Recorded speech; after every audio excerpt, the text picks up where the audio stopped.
Móvil, Alejandro Frenkel. Alejandro Frenkel es, obviamente en este caso, politólogo y doctor en Ciencias Sociales de la UBA y profesor de Relaciones Internacionales en la Universidad Nacional de San Martín. ¿Qué tal, Alejandro? Buen día. Hola, buen día para todos. Bueno, complicado, ¿no?, la situación para explicar lo de Chile hoy por hoy, pero tiene una raíz de reclamos desde hace algún tiempo a esta parte, ¿no?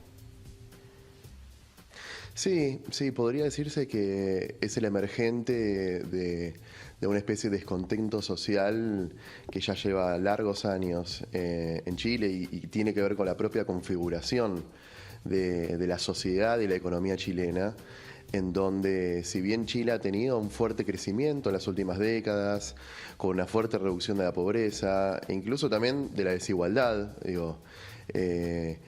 se mantiene un nivel, una estratificación social, es decir, una división de la sociedad en la cual la gente que está abajo de la pirámide tiene muy pocas posibilidades, no solo de ascender socialmente, sino también de tener un acceso a servicios públicos que para nosotros en Argentina son algo normal, digamos, o de mucho más fácil acceso, como la salud, como la educación, sobre todo la educación universitaria, las jubilaciones, ¿no?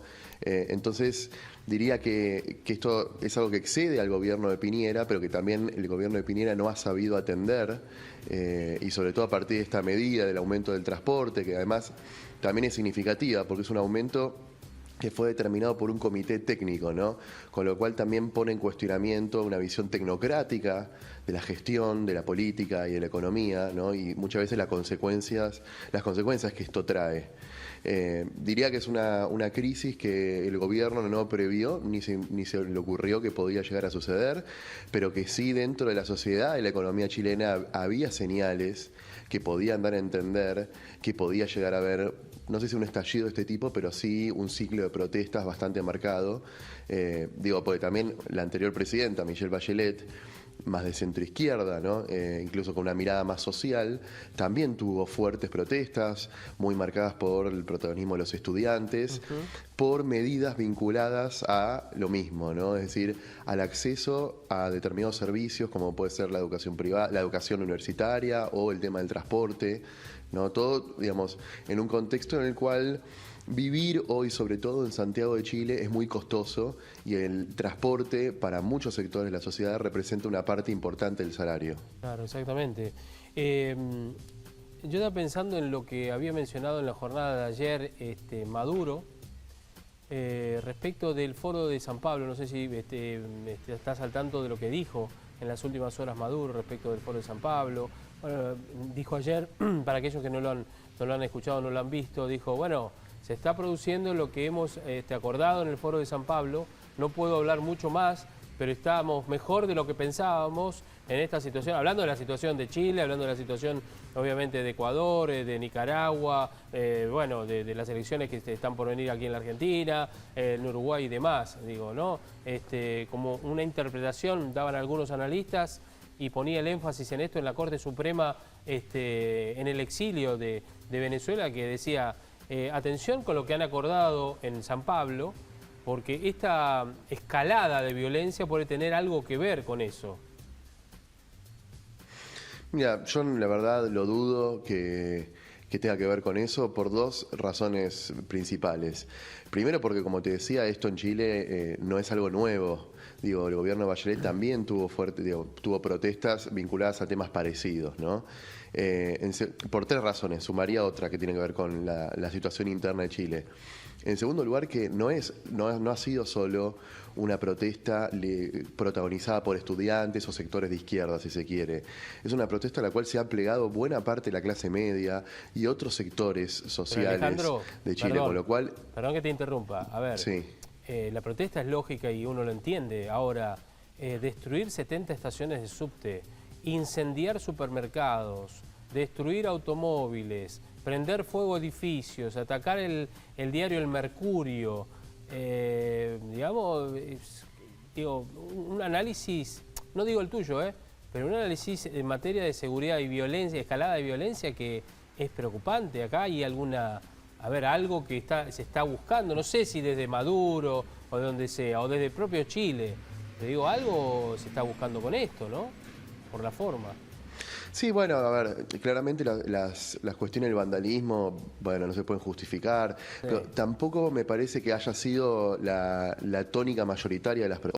Obviamente que lo que genera mayor impacto, no, obviamente que prendan fuego edificios sí. es algo muy fuerte, un escenario de vandalismo, violencia generalizada por parte de las protestas. Incluso diría que la respuesta desmedida del gobierno de Piñera, digamos, llamando a intervenir a las Fuerzas Armadas, ha generado más de 10 muertos, ¿no? Y han habido imágenes también muy fuertes de la represión, ¿no? Con militares persiguiendo en unidades móviles militares, en motos, en autos patrulleros, reprimiendo a adolescentes, a chicos, que en todo caso hacen, digamos, dan, justamente trayendo lo que decías de Venezuela, dan más una imagen de lo que a veces vemos de Venezuela, ¿no? Que de un país como es Chile. Entonces, digo, me parece que habría que marcar que los actos vandálicos, si bien son repudiables y son inadmisibles en un punto, no creo que haya sido la impronta generalizada del conflicto. Y lo otro que quería decirte respecto de Venezuela es que resulta muy raro que un gobierno que está en una crisis económica fenomenal como es Venezuela, con un nivel digamos, de apoyos internacionales muy limitado, sobre todo en la región, y con una situación interna muy complicada también a nivel humanitario, a nivel político, tenga la capacidad de organizar un ciclo de protestas y levantamientos en América Latina. Es muy, pero muy difícil. A veces las lecturas lineales son o conspirativas, si se quiere, son, digamos, entradoras porque sirven para tener explicaciones un poco simplistas, pero me parece que es muy difícil pensar en esa sucesión de hechos, ¿no? Un gobierno muy debilitado, organizando un ciclo de protestas en varios países de América Latina, ¿no? Y que aparte hayan sido protestas, porque uno puede tratar de iniciar una protesta, pero que después esa protesta escale y tenga el apoyo de una buena parte de la sociedad, como pasó en Chile, pero también como pasó en Perú, que hay que decir que tampoco son los indígenas o los sindicatos los que se han movilizado, sino que han tenido también buena parte de la clase media, por ejemplo. Entonces, digo, son elementos que me parece que dificultan hacer esa lectura de la incidencia venezolana en este tipo de conflictos. Sí, no, uno lo decía porque, viste, el Foro de San Pablo lo integran distintas agrupaciones sociales y de izquierda de distintos países. Mira, estaba haciendo un repaso, Aruba, Barbados, Bolivia, Argentina, Brasil, Chile, estoy hablando, qué sé yo, no sé, como yo estoy haciendo un repaso, inclusive también de Haití, Honduras, Panamá, Paraguay, y calculo acá República Dominicana, Trinidad y Tobago, Uruguay, Venezuela, alrededor de 100 agrupaciones mínimo de izquierda y sociales. Digo, Sí, más allá de que hayan... A ver, la intención muchas veces de la izquierda es decir, tenemos que volver a nuestros gobiernos y demás. Nada más que eso. La pregunta era mucho más que nada en la situación que está viviendo Chile, lo que pasó en Ecuador, viste, lo que pasó en Nicaragua inclusive también. Yo digo, hablo no de las protestas en sí, que es lógico y además tal vez hasta necesaria, sino la escalada de violencia, el aprovechamiento de la violencia en las manifestaciones leales, ¿no? sí, sí, no, bueno, eso me parece que no tiene mucho punto de análisis Claro. o de justificación, ¿no? Nadie va a estar justificando la violencia en estas movilizaciones, pero de ahí a vincularlo con una acción conspirativa al Foro de San Pablo, digo, y también me gustaría Sí. señalar que esta idea del Foro de San Pablo como una especie de agente interventor y disruptivo en las sociedades latinoamericanas fue el argumento de campaña de Jair Bolsonaro, ¿no? Sí. Acusando Sí. justamente al Foro de San Pablo de haber expandido Le sirvió, el comunismo en Brasil, ¿no? Entonces, me parece que hay que tener, por lo menos hay que saber que cuando uno está haciendo esa relación de Foro de San Pablo como agitador de protestas, hay que saber que ese fue el argumento de un personaje como Jair Bolsonaro en su campaña para llegar a la presidencia. Bien, ¿vos creés que la única solución hoy por hoy en Chile es el acuerdo político y la reducción no de sueldo, perdón, de tarifas? Sí, me parece que justamente el problema o el conflicto devino en un conflicto meramente político o, digamos, escaló hacia una crisis política, no ya una crisis por una demanda sectorial o por una medida específica. Creo que Piñera tardó en reaccionar, no entendió esto del principio.